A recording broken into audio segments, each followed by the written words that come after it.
it's time for Toker Talk Radio, the voice of the marijuana nation. What are you people? On dope? Where you can toke. I inhale frequently. Or you can talk. I experimented with marijuana and didn't inhale. Or you can toke and talk. 10 federal criminal penalties for possession of up to 1 ounce of marijuana. While we talk about toke on Toker Talk Radio. So, by the way, when it comes to pot, if you're 40 years old, you live in a log cabin in Oregon, you got 12 giant pot plants in your backyard, have a ball. Live from beautiful Portland, Oregon at Rolla J Studios. Hey, this is great. Just not cannabis. Plus your calls live at 971-533-7111. They're walking on their pants with their cap on backwards, listening to Enema Man and Snoopy Poop Dog. What's to keep somebody from getting all potted up on weed and then getting behind the wheel? Gag weight theory doesn't work. It's a reality. Holland, is it real? Don't tease me. We're locking up people that take a couple of puffs of marijuana, and the next thing you know, they got 10 years. And now, here's your host, the guru of ganja graphics, the sultan of sativa statistics, and the worst nightmare of a reefer mad prohibitionist. A polite, perspicacious, productive pothead with a propensity for PowerPoint. Radical Russ Belville. Yeah, welcome back, tokers and tokettes and non-token lovers of liberty. We made it to the weekend. It is Friday, March 25th. It's beautiful here in Scottsdale, Arizona. The sun is shining, the sky is blue. The temperatures are in the low 80s right now. This will be my last show coming to you from Scottsdale, at least for this month. I will be in Las Vegas, Nevada, starting tomorrow, and Monday, Tuesday, and Wednesday, we will have live shows from Las Vegas. We may even be coming to you as a live remote from the first medical marijuana dispensary on the Las Vegas Strip. Cross your fingers. We're still working out the details, but I may be coming to you from a dispensary on the Las Vegas Strip. That'll be a lot of fun. So follow me at Radical Russ. Follow the show at RB Show 420 if you want to keep up on all of that. Yes. Also, that means next Thursday, we will actually not be on the air. Next Thursday, I'll be flying back from Las Vegas to Portland, and I'll stay in Portland for the first couple of weeks of April. Got all sorts of cool events coming up, including April 13th, Blazers versus Nuggets, or Blazers versus Nugs, or Blazing the Nugs, whatever you want to call it, happening at the Moda Center. We'll be participating with 420 Sports, I believe. Seattle Super Chronics is who we'll be participating with, so I got to make sure I get that straight. So we'll keep track of all that for you, and we'll be having all sorts of great guests as we come to you from Portland, Oregon. All right, I wanted to discuss a little bit of politics here in hour 2 because Hillary Clinton was on the Jimmy Kimmel program the other night. And just as she had been on, or Bernie Sanders, had been on Kimmel's program recently. And Bernie, of course, was in Portland, Oregon today, where he drew a crowd at the Moda Center, estimated in the tens of thousands, as usual. And once again, the mainstream media not talking very much about that, not giving it much attention as they continue to believe that she's inevitable. There's also some talk that on the Kimmel Show, she talked a bit about marijuana and her belief that it shouldn't be federally decriminalized at this point. In the piece, Jimmy Kimmel asks about marijuana, and she says she does not support decriminalizing the drug at the federal level. She says, quote, "I absolutely support all the states that are moving toward medical marijuana, moving toward absolutely legalizing it for recreational use, but I want to see what the states learn from that experience. There are still a lot of questions we have to answer at the federal level." Well, no, there's not really a lot of questions we have left to answer at the federal level, aside from getting the federal government out of the way to allow these states to move forward on legalization. Hillary Clinton's position of let's wait and see how the states do automatically is a self-fulfilling prophecy of doom for those states if they're not allowed to access banking services, if they're continuing to be penalized by IRS 280E, and if the continued federal prohibition of marijuana restricts their natural growth from investment and distribution nationwide. So yeah, let's see how legalization works out in the states, but let's make sure it's as handicapped as possible by the feds to ensure that it doesn't work, and then she can come back later and say, see, we really shouldn't have legalized. I'm feeling the burn. Only Bernie Sanders wants to deschedule marijuana.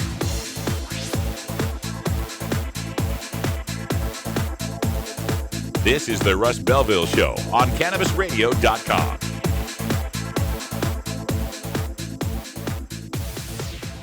Great websites today need expert web design and development and need to be e-commerce ready and mobile friendly. But building a marketable and profitable website can be an uphill climb. Ready to make your new website or replace your existing website? Think Orange as the new way to get in the black. Orange Hill Development works with Fortune 500 companies and offer the same top quality development service at a fraction of what other providers charge. Brands like Absolute, Carlsberg, and Nestea trust Orange Hill Development. Find out why you should trust your website with Orange Hill. Contact Orange Hill for a consultation today at orangehilldevelopment.com. Forwarding the cause of legalization and research of the growing cannabis industry, one podcast at a time. The Cannabis Radio Network.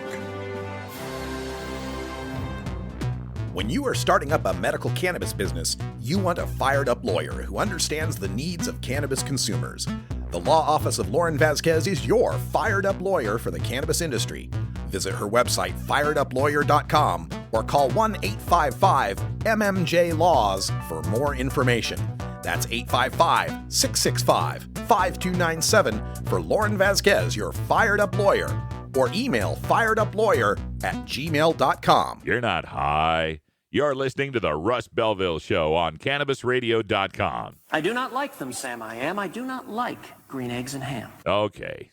Maybe you're high, too. From high atop Mount Soledad in San Diego, California, 100 feet above sea level. Good morning. It's good news with cannabis nurse Heather. This plant is amazing. Positive change is happening. We did it. No matter who you are, you can make a positive impact on the world. I would rather be illegally alive than legally dead. And that quote helped to give you strength. Nurse Heather is only on CannabisRadio.com. Good morning, Cannabis Nurse Heather.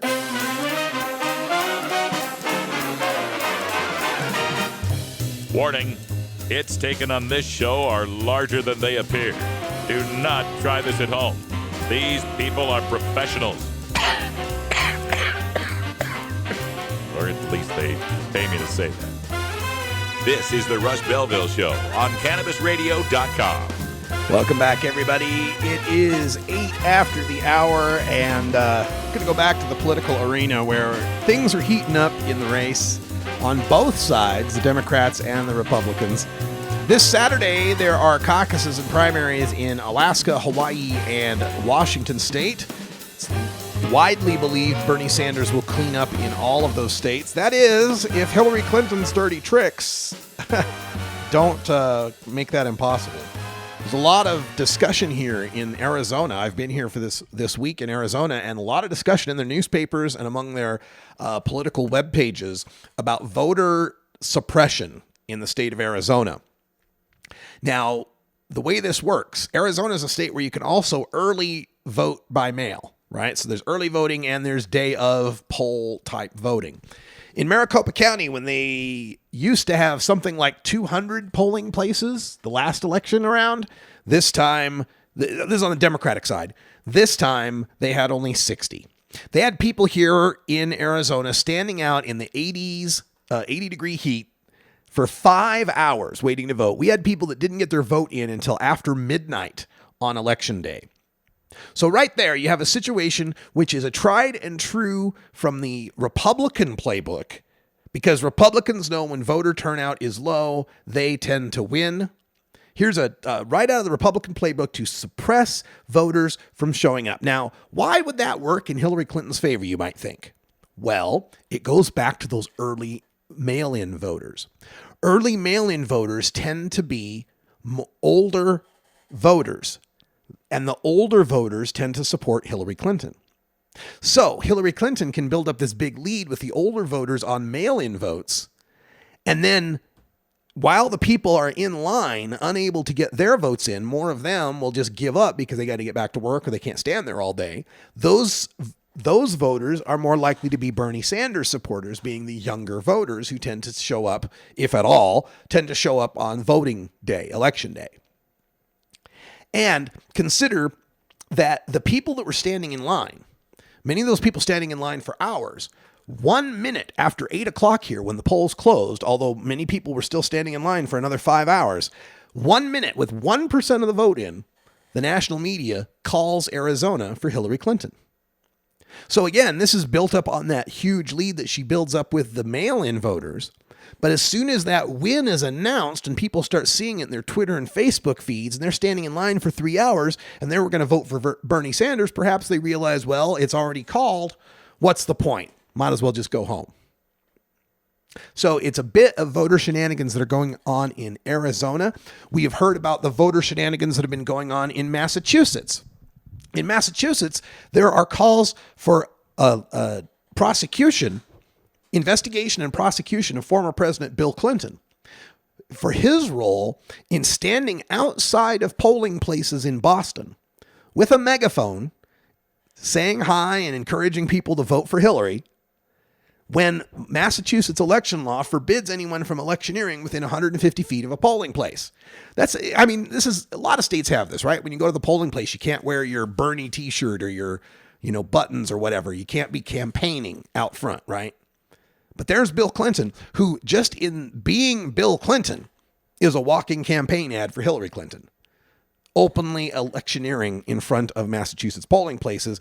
And because of his Secret Service entourage and all the security requirements, delaying and suppressing the vote once again in a state, Massachusetts, where Hillary Clinton only won by the slimmest of margins.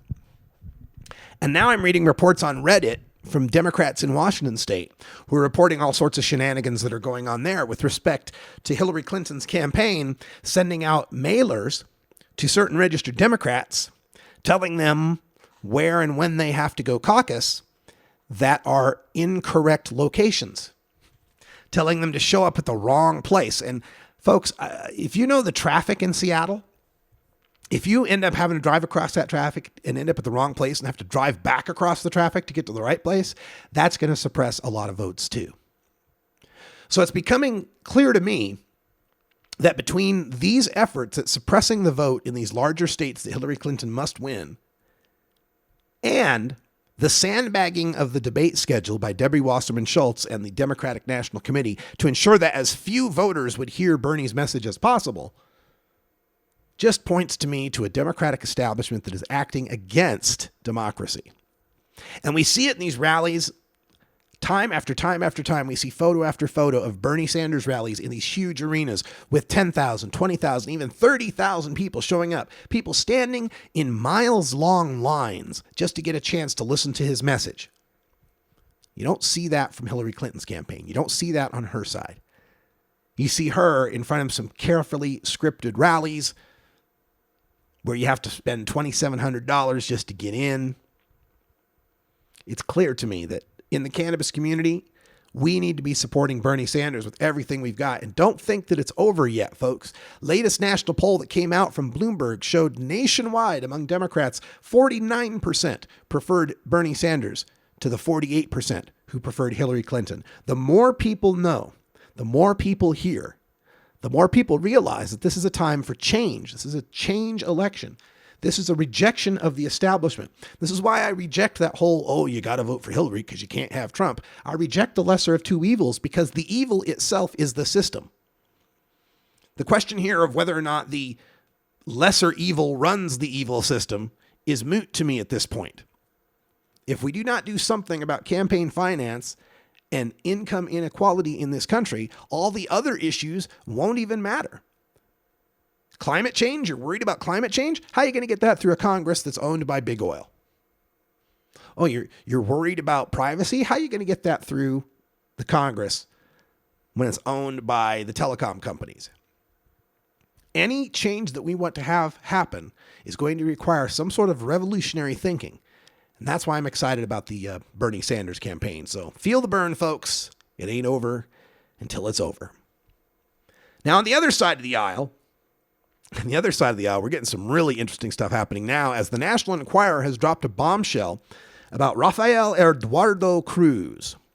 You may know him as Ted Cruz, but since Republicans for 8 years decided that President Obama had to be called Barack Hussein Obama at every shot, Barack Hussein Obama, then I'm going to call him Rafael Eduardo Cruz, because that's his name. Canadian-born Cuban running for president.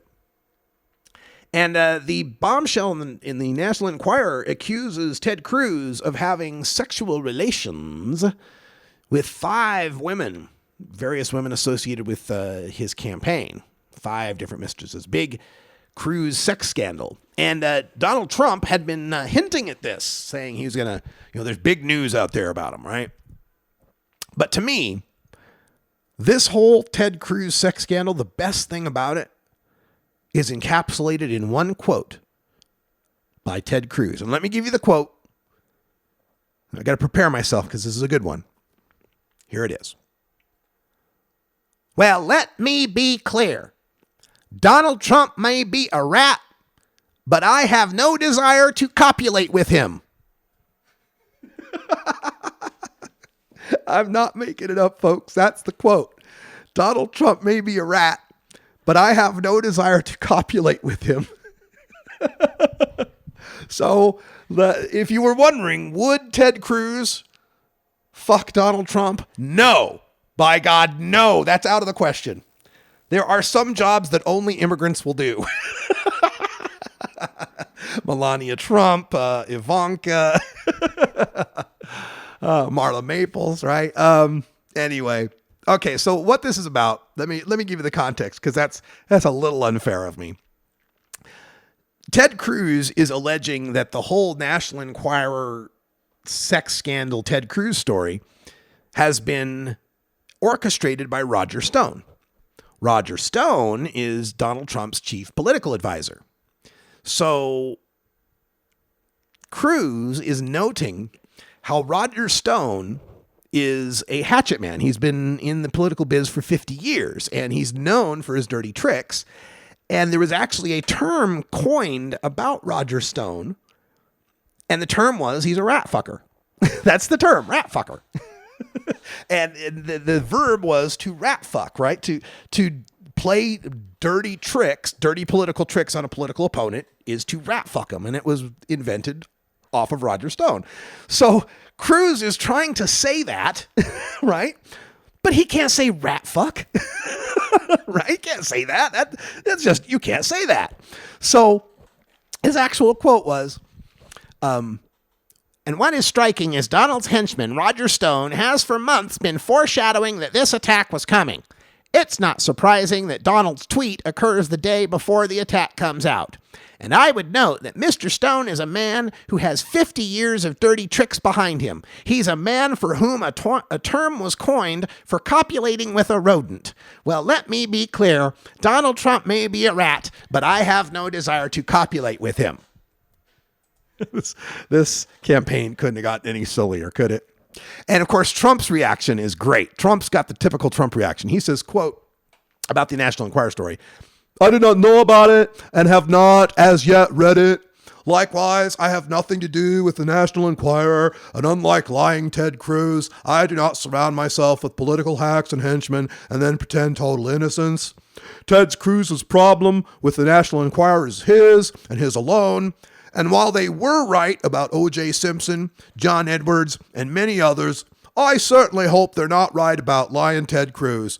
I look forward to spending the week in Wisconsin, winning the Republican nomination, and ultimately the presidency in order to make America great again. Now, there's a term for that. I can't remember what it's called. When you say a bad thing about someone by not saying it, he just pulled it off masterfully. Look, I inhaled. All right, folks, it's 4:20 here in Scottsdale, Arizona, and in the Pacific time zone. But it's 4:20 wherever you are as well.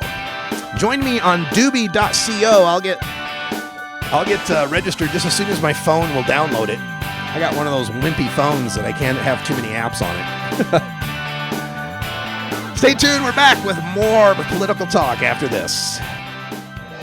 Chronicling the latest cannabis industry news and headlines. Well, with 4 states with tax and regulate and the District of Columbia. The state of cannabis. Oh my God, it's refreshing. We have people that generally wouldn't speak on behalf of cannabis for fear of retribution, fear of losing your practices, fear of many of those things, and find ourselves in a place that we finally can. Bringing you fact-based news and views and keeping listeners on the pulse of what's happening in the industry today.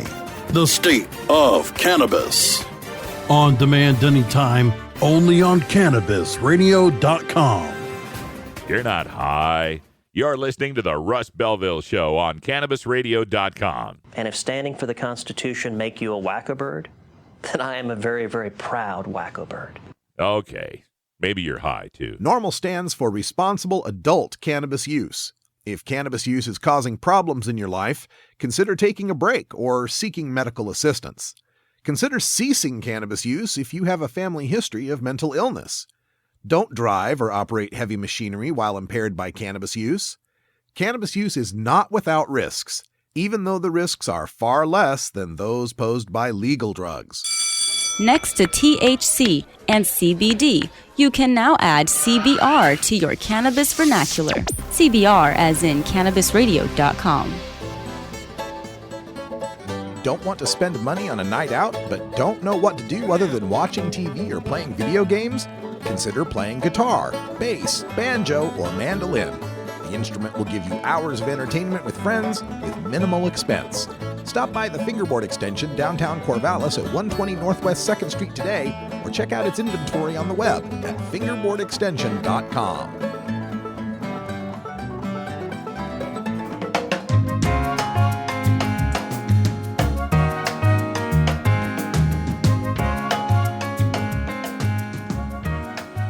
Hello, Mr. Man. Hi. I'm working. I'm sorry. No food till this is done. This is the Russ Belville Show on CannabisRadio.com.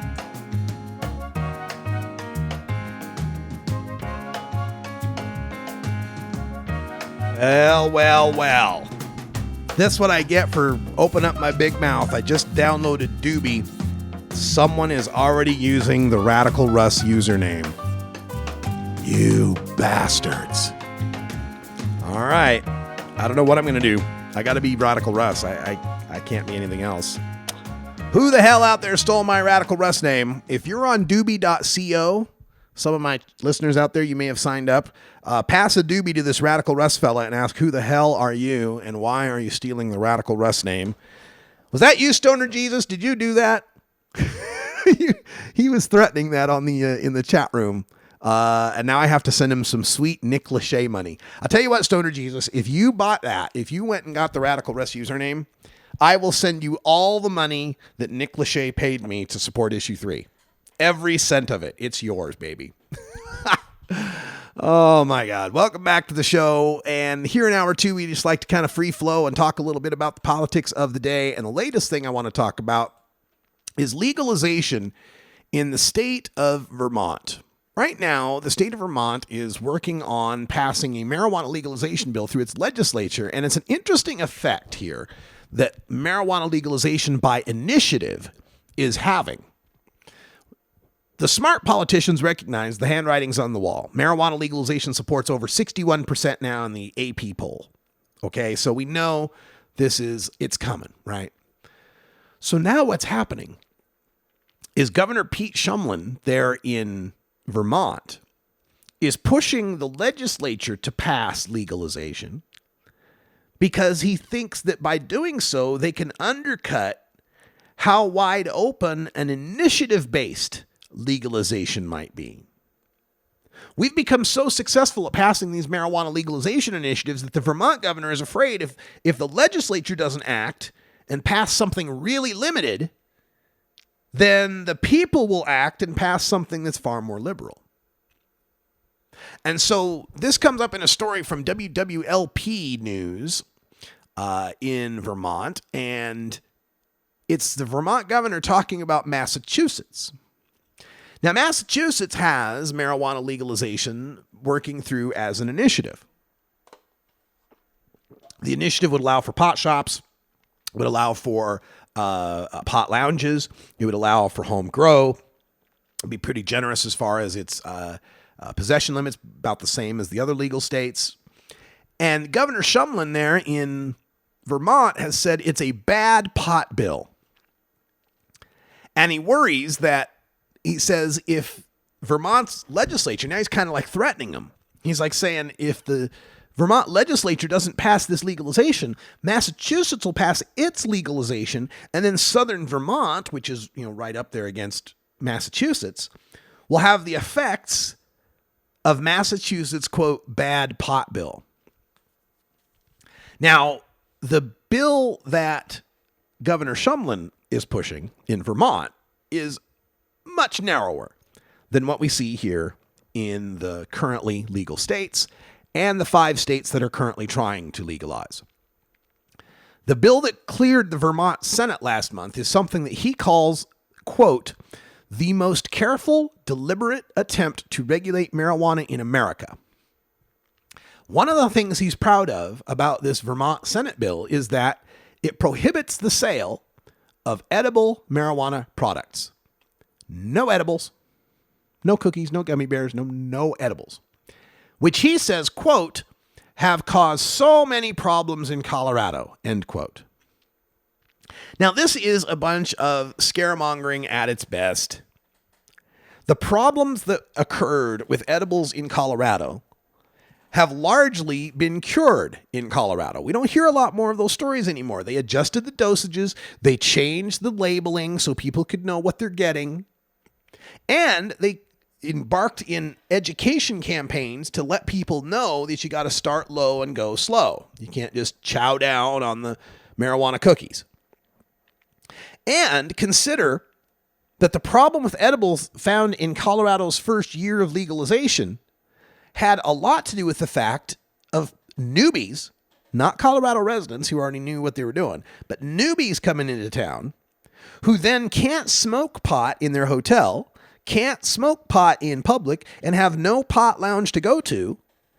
So unable to smoke, they turn to the edibles.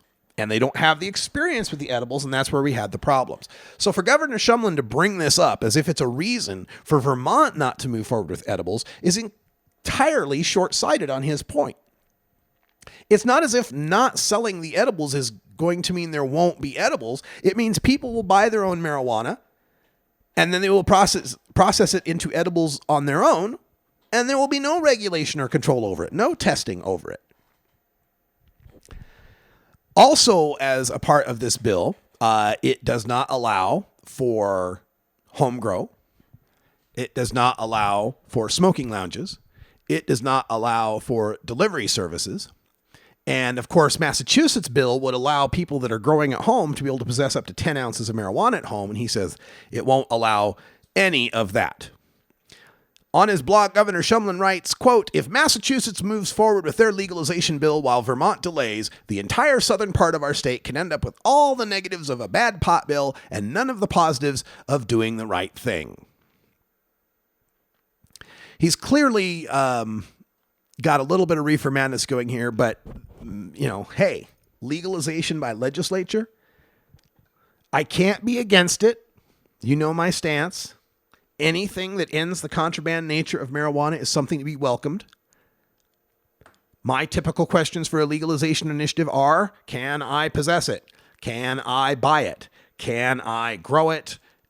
Does discrimination end? And the questions are in that order. Can I possess it is the number one thing. When that is possible, it ends 3 words that cops use to mess up people's lives. I smell marijuana. You get possession legalized, even a gram, and the smell of marijuana is no longer a probable cause. And ending that probable cause saves people's lives, saves people from prison, saves people from forfeiture. When something's legal, there's no reason to believe it's part of any sort of criminal activity, and that ends the asset forfeiture part that we all have to deal with. It gets rid of the drug dogs, the canines that sniff cannabis, because now they can't be untrained to sniff cannabis. And even if they sniff other drugs, the fact that they still alert to cannabis makes them unusable in court, because all a drug dealer has to do is keep a baggie of marijuana with his meth, and he can argue in court that the dog alerted to the legal substance, the marijuana, and get the case thrown out. So Governor Shumlin's not really thinking through this as far as the edibles, as far as the grow, and so forth. But at least through legalization of possession, Vermont would join the rest of the states where people's lives can't be ruined over the smell of marijuana. Now, it would be nice if people were able to grow marijuana there. But I think what we're going to see, and this is why I always advocate for just passing any legalization you can. Like Ohio should have passed their legalization. Vermont should pass this legalization. Get as many states as we can on that legal side of the ledger. These people who have this attitude of, well, we can wait for something better to come along, have frighteningly short memories and frighteningly little political experience to understand that in 2 years, the entire landscape could change.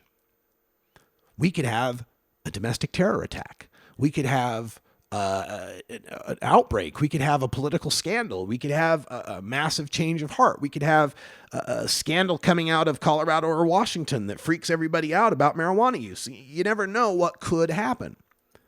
I say get as many states on that legal side of the ledger as possible before the next pendulum swing comes back. If this industry is big enough and established enough in enough places in the country, it will be impossible to overturn. But if you argue for states, especially a state like California, to wait, imagine the loss in California. Imagine if the Adult Use of Marijuana Act gets on the ballot and it loses, and the prohibitionists can say, look, the momentum has stopped. The buyer's remorse has set in.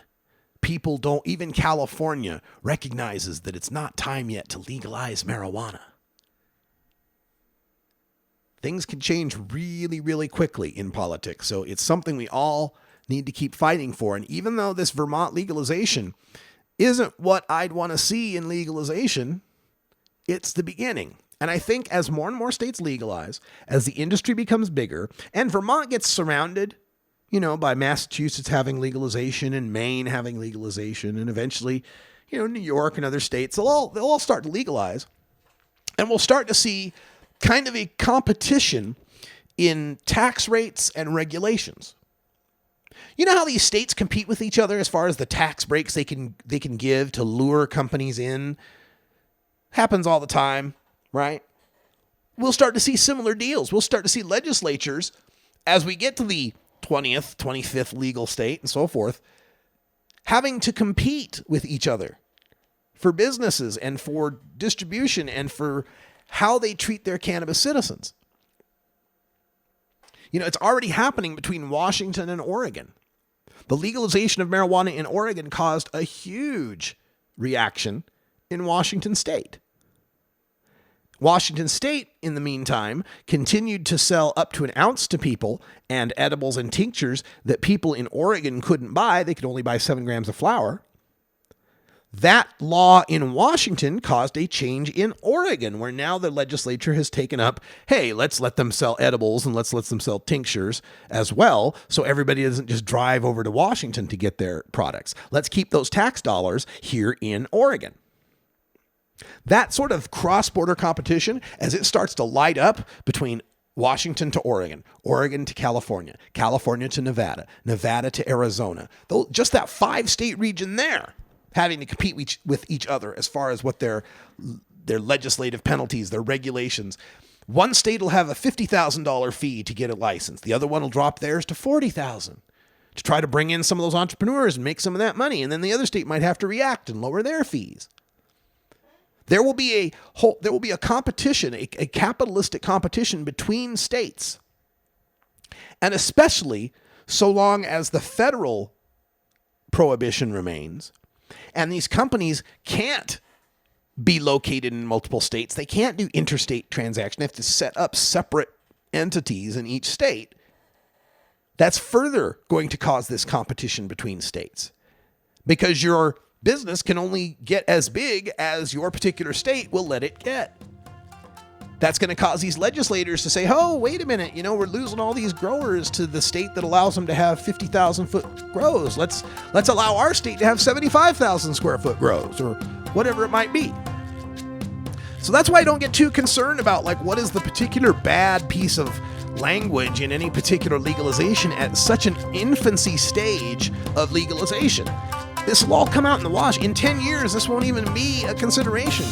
Marijuana will be pretty much the same in every legal state. All right, stay tuned. We'll be back with more after this break. And don't forget, Stoner Jesus coming up at the top of the hour.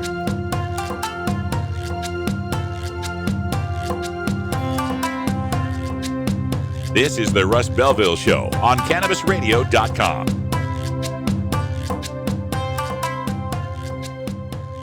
Dr. Dabber, hurry! Its temperature is shooting past 1,000 degrees Fahrenheit. It's burning up. I'm afraid for this little guy, it's just too late. What caused the problem? Only Dr. Dabber can maintain the perfect temperature for a smooth-tasting, slower burn. This standard vaporizer lost all of its health benefits, sending it up in smoke. So you're telling me that most vapor pens burn so hot they produce smoke, not vapor? Correct. Keep away from those standard vaporizer pens and turn to Dr. Dabber. Doctor's orders. Less heat, more flavor. Keep your cannabis cravings under control. Feed your mind with CannabisRadio.com. When you are starting up a medical cannabis business, you want a fired-up lawyer who understands the needs of cannabis consumers. The law office of Lauren Vasquez is your fired-up lawyer for the cannabis industry. Visit her website, fireduplawyer.com, or call 1-855-MMJ-LAWS for more information. That's 855-665-5297 for Lauren Vasquez, your fired-up lawyer. Or email fireduplawyer@gmail.com. The Russ Belville Show, where the truth about marijuana gets more than a minute to speak. Tommy Chong is ready to cut through the smoke and change the tone of Tilk Radio. I hope everybody's got their vape pen handy or their pipe or their bong or whatever you use to do your medicine. But you don't. It's not a requirement. You don't have to be high for this show. Yeah, you do. Okay. I don't know who you're talking to. You have to be high to do anything. At least I do. I don't know about you. In fact, I've been high so long that being straight is another high. The Tommy Chong Podcast, only on CannabisRadio.com. Welcome to my world.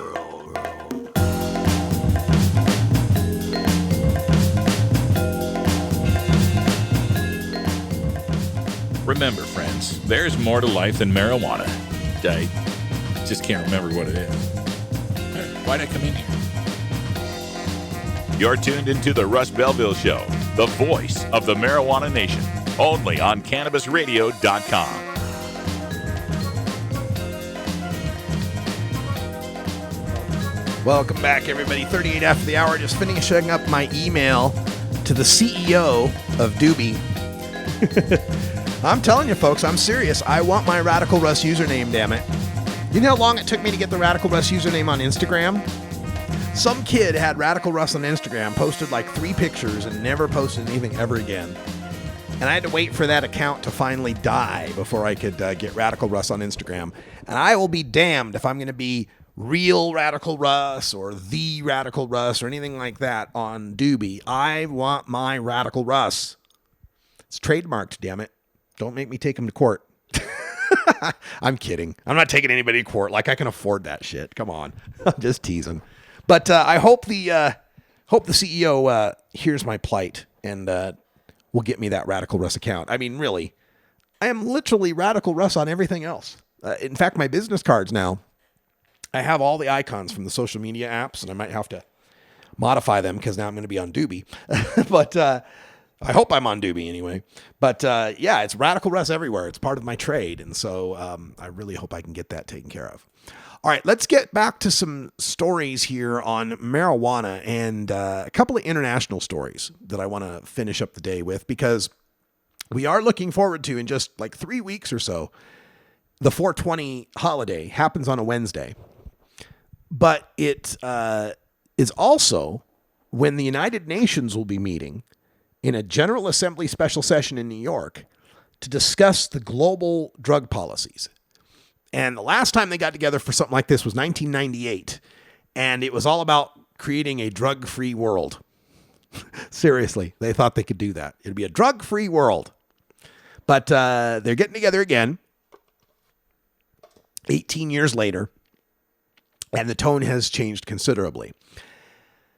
On top of this, now this is happening April 19th through the 21st. So it's right around the 420 holiday. And not on purpose. They don't schedule things that way, but it just worked out for us that way, right? So anyway, 420 holiday, it's going to happen. And the United Nations discussing the worldwide global drug policies. And there has been a report now issued by The Lancet, which is one of the leading medical journals out of the UK. And they're urging the United Nations to rethink drug policy and end cannabis prohibition. So leading into the General Assembly special session, to have this organization, to have The Lancet come out and say this is huge, people. They say, quote, "We believe that the weight of evidence for the health and other harms of criminal markets and other consequences of prohibition is likely to lead more countries and more U.S. states to move gradually towards regulated drug markets, a decision we endorse," end quote. Now, it's not just The Lancet. It's also Johns Hopkins Bloomberg School of Public Health. And they were asking experts in drug policy and public health to review the global evidence on current drug policies. They timed it specifically with the hope that it would enrich discussions at the time of the UN General Assembly special session on the world drug problem. They also say the war on drugs and zero tolerance policies that grew out of the prohibitionist consensus are now being challenged on multiple fronts, including their health, human rights, and development impact. The idea that all drug use is dangerous and evil has led to enforcement-heavy policies and has made it difficult to see potentially dangerous drugs in the same light as potentially dangerous foods, tobacco, and alcohol, for which the goal of social policy is to reduce potential harms, end quote. They also note the mass incarceration problem, saying, and of course the violence in Latin America, by saying, in Mexico, the striking increase in homicides since the government decided to use military force against drug traffickers in 2006 has been so great that it reduced life expectancy in the country, end quote. The drug war violence in Mexico is so bad since 2006, life expectancy in Mexico as a whole dropped. They conclude by saying, there is an urgent need to bring the best of non-ideologically driven health science, social science, and policy analysis to the study of drugs and the potential for policy reform, end quote. Now, of course, the UN doesn't actually have drug laws, but the member nations of the UN are signed to treaties that have been brokered at the UN. So we're talking the 1961 Single Convention Treaty, the 1971 follow-up, and so forth. There's these various drug treaties that we're all a part of, and this general session is going to discuss that and how we might modify these treaties, because the treaties say that no country can allow for the production of cannabis outside of a very specially limited area of production. Specifically, they say that countries that produce cannabis have to have it at a government-controlled facility, and we have that in the United States. It's the pot farm at the University of Mississippi. So since we've got that, we've got our one pot farm, the fact that there are hundreds or thousands of pot farms in Washington, Colorado, Oregon, and Alaska that are being allowed to cultivate cannabis is a major problem with those treaties. And it's got these Latin American countries like Mexico that have seen so much death and devastation asking why they need to keep taking the brunt of prohibition, why they need to keep fighting the bloody drug war and suffering all the death and devastation when it's legal in the places where that marijuana is headed. Well, it's not so much headed to those states anymore. It's headed still to Texas and Missouri and such. But you know what I'm trying to say. The international community is rapidly coming to the consensus that marijuana prohibition and drug prohibition in general just doesn't work. Anybody can look at the results in Portugal, where we've got complete decriminalization of personal amounts of drugs. If just for your personal use, there is no crime in that. And what they found is a decrease in their injection drug use, a decrease in the spread of HIV, AIDS, and Hep C, no greater increase in drug use. There was a slight spike at the very beginning, but rapid decrease after that. And Portugal has lower drug use rates than nearby Spain, nearby other countries. Now, the decriminalization in Portugal doesn't go far enough, just like the coffee shops in Amsterdam don't go far enough, because they don't solve the problem of the supply. They solve the problem on the demand side. People who have a demand for drugs, we're not going to bust them. But they don't solve the supply side. People who supply the drugs, people who cultivate and process the drugs and sell the drugs, those people still have criminal penalties. And as long as we have any sort of criminal penalties associated with a supply and demand market, we are going to see the negative effects of prohibition at one level or the other. It's time for these member nations to start to recognize the full scope of the issue, that it's a supply and demand issue, and that keeping the supply side in the hands of criminal markets is most of the harm of the drugs themselves. Yes, it's great. Like in Portugal, we see the reduction in the personal harms of drugs, the addiction rates and the infection rates from HIV and Hep C and so forth. Those are great on a personal level on the demand side. But on a societal level on the supply side, so long as you have this market supplying these people who now have less fear of being a part of that market because they are decriminalized, that just means those criminals continue to use those profits and continue to not pay taxes and continue to not benefit society or be subject to any regulations, inspections, licensing, or punishment if they violate any of those precepts. What we are doing in Washington, Oregon, Alaska, and Colorado is where the world needs to go. The free market, a free but regulated market, is what is going to move this problem out of a criminal prohibition problem and into the harm reduction arena that the world bodies and the Lancet report are now saying we need to go. Now, I'm not a complete devotee of the invisible hand of the market. I think there are some problems in corporatization and some problems in Walmartization, if you will. But looking at the other attempts out there so far, it seems to be the best way to go. We reported this week on Uruguay, which legalized in 2013, but legalized it only through government supply and government retail. And to date, nobody has gotten any marijuana through the government retail. The only people getting marijuana in Uruguay are the few that, like 600, I think it was, that are collectively cultivating or cultivating for themselves. The government just isn't moving forward with it. The government's not designed to move forward with this. I have a pretty black and white philosophy when it comes to the role of government and the role of capitalism. I think any sort of supply and demand market out there where the demand is voluntary is something that is best handled by capitalism with as little regulation as necessary. So you want to sell food, milk, cars, clothes, movies, whatever. something that I don't have to buy, it's all discretionary spending, then let capitalism run free. Go for it. Where I have a problem with capitalism is when it is not a discretionary market.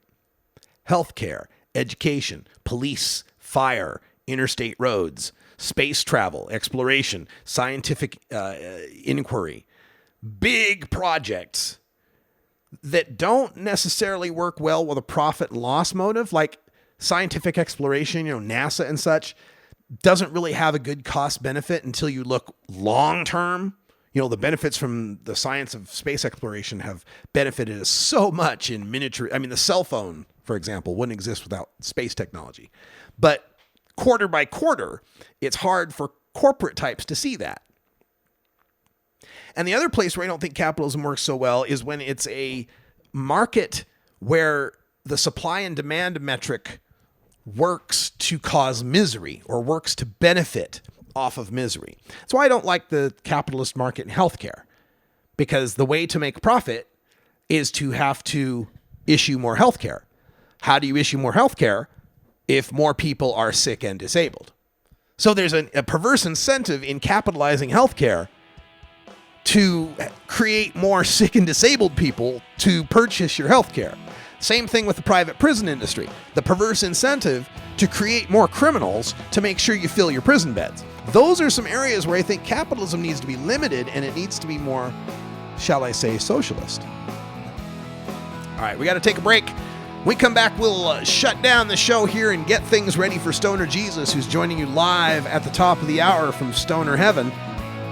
And don't forget, it's the Goldstein Liberty Bowl tonight at 9 p.m. Pacific, midnight Eastern. Check out hashtag Goldstein Liberty Bowl or my Facebook page for more info.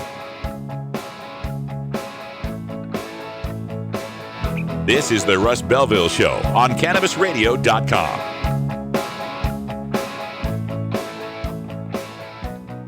Growing green to generate more green. Hello to all you happy herbalizers, smiling trippy hippies, and everyone who believes in freedom and tolerance. This is The Grow Show, and I'm Kyle Cushman. From food to fuel, from remedy to resource. Welcome my guest, Ed Rosenthal, the guru of ganja. Let me ask you, right now I hear your lighter clicking. Are you smoking indoor or are you smoking sun-grown? What am I smoking? I'm smoking concentrate. Way to get out of the answer there. So you're truly like the king, right? You just clap your hands and somebody brings you a bowl and you're all set, right? I wish that were the case. The Grow Show with Kyle Cushman, only on CannabisRadio.com. The Russ Belville Show reminds you to never smoke and drive impaired. Hang out for a while and share. Georgia. Hi, this is Willie Nelson. Alcohol prohibition didn't work in the 1920s, and marijuana prohibition isn't working today. It's time we stopped arresting responsible marijuana smokers. It's the fair thing to do. For more information, contact NORML, the National Organization for the Reform of Marijuana Laws. Call toll-free 888-67-NORML or visit their website at norml.org. From dabs to chivas, sativas to indicas, we roll out a whole concentrate of fresh new content every week. It's like going from the greenhouse to the dispensary. CannabisRadio.com. With over 6 years of experience in the industry, New Era CPAs is one of the nation's leading cannabis accounting firms, helping hundreds of growers, dispensaries, and ancillary companies with their tax, legal, and business strategies. New Era CPAs offices cover the West Coast from Seattle to San Diego, and their skilled team is always available to help you take your business to the next level. Visit neweracpas.com for more info and set up a consultation. Welcome to the New Era.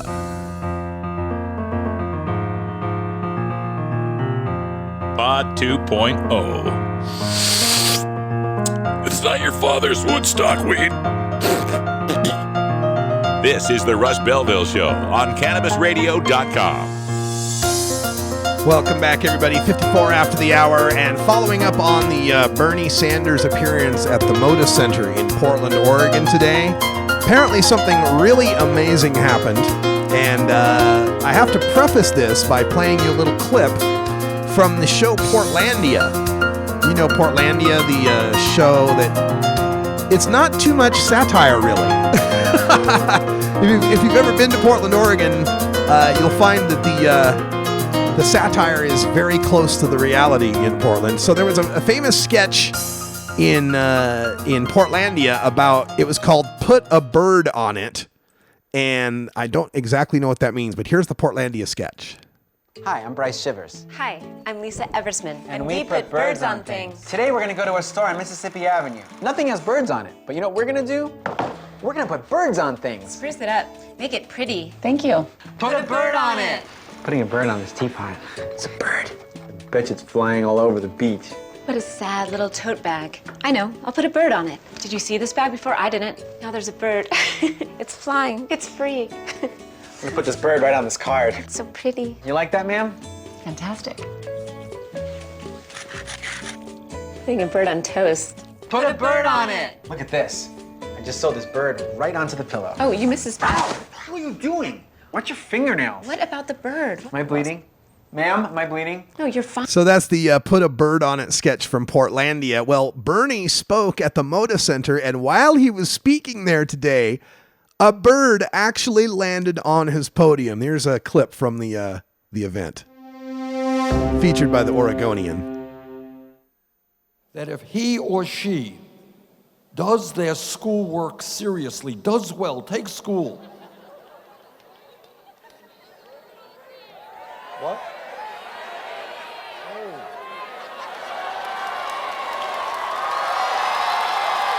People are pointing out the bird. Now you see, this little bird doesn't know it. Oh my. And he lands on the podium. Wow. Wow. Right in front of Bernie on a Future to Believe in placard. Right next to his water bottle, a little brown bird. Amazing.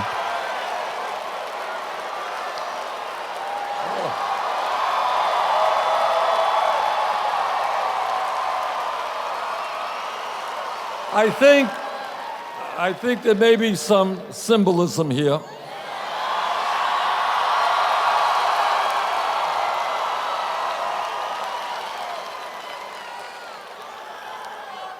I know it doesn't look like it, but that bird is really a dove asking us for world peace. No more wars.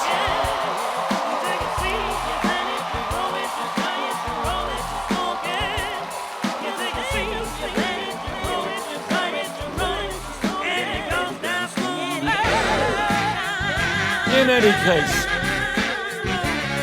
So that's pretty amazing. Bernie Sanders today at the Moda Center. They actually put a bird on it. For everyone here at CannabisRadio.com headquarters in Scottsdale, Arizona, it's been a great week, great time here in the sun. Look forward to talking to you from Las Vegas next week. Thanks for joining us. I'm Radical Russ. Stoner Jesus is live next. Stick around. And until next time, take care of each other, tokers.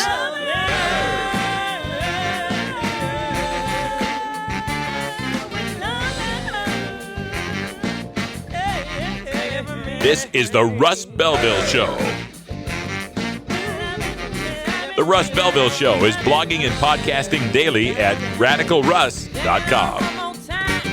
You take a seed, you plant it, you grow it, you dry it, you roll it, you smoke it. You take a seed, you plant it, you grow it, you dry it, you roll it, you smoke it. You take a seed, you plant it, you grow it, you dry it, you roll it, you smoke it, and it goes down smooth.